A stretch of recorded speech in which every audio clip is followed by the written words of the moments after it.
था बहुत ही अच्छा। वैसे तो मघी हमको बोलने नहीं आता है, लेकिन गाते गाते गा लेते हैं, और ये सब आप सबका ही प्यारा आशीर्वाद है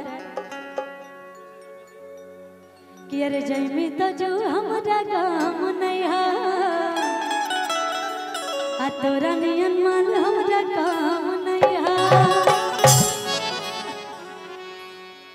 इन्हीं के जैसे लड़कियां भी और कर शादी होता है ना, तो आप तो प्यार ही नहीं किए, तो पता नहीं आपको वो फील होता होगा कि नहीं होता होगा। लड़का कह रहा है लड़की से कि जयमी तो जो हमारा काम नहीं हो, आ तोरा नियन माल हमारा काम नहीं हो, कि पिया संग सुती है बीतई है दिन रात, बीतई है दिन रात। लड़कियों को नहीं खे, ठीक ना? इस शेर तो सवा शेर। और हम चाहेंगे कि हमारे बीच बहुत ही अच्छी अदाकारा बंटी बबली जी भी आई हैं, तो आप लोग आ जाती तो बहुत अच्छा होता। अगर आप लोग रेडी हैं तो आ जाइए। जयमी तो जो हमारा काम नहीं हो, तोरा नियन माल हमारा काम नहीं हो, जयमी तो जो हमारा काम नहीं हो, तोरा नियन माल हमारा काम नहीं हो।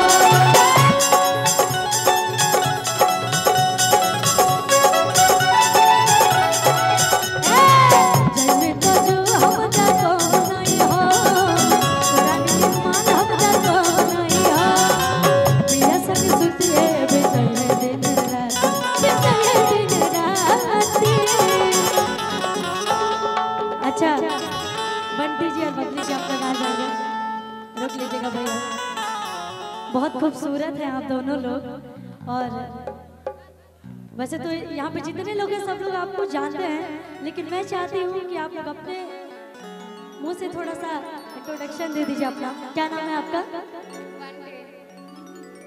ये बंटी जी हैं और आप बबली जी हैं। देखिए कितनी प्यारी प्यारी और बहुत अच्छा डांस भी करते हैं ये लोग। अभी आप लोग को दिखाएंगे, तो एक बार जोरदार ताली होना चाहिए ना। वाह जियो। कि जयमी तो जो हमारा काम नहीं हो, तोरा नियन माल हमारा काम नहीं हो।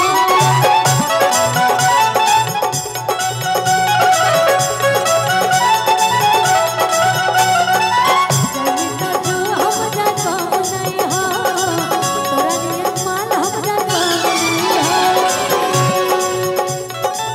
पिया संग सुती है बीतई है दिन रात, बीतई है दिन रात। अच्छा बंटी जी कौन ये लगी कि तोर फाटे लगनो छाती रे साथी करे तो बराती, रे साथी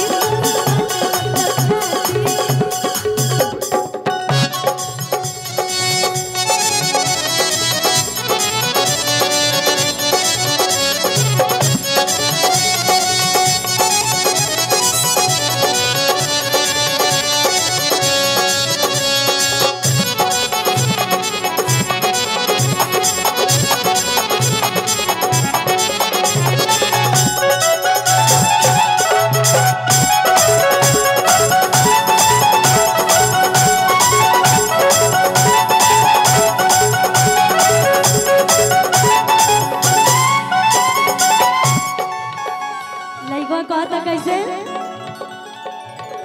आजकल के प्यार ये हो गई बा का कर बोलो, क्योंकि दोस्त नहीं थे, केहू से केहू कम नहीं थे।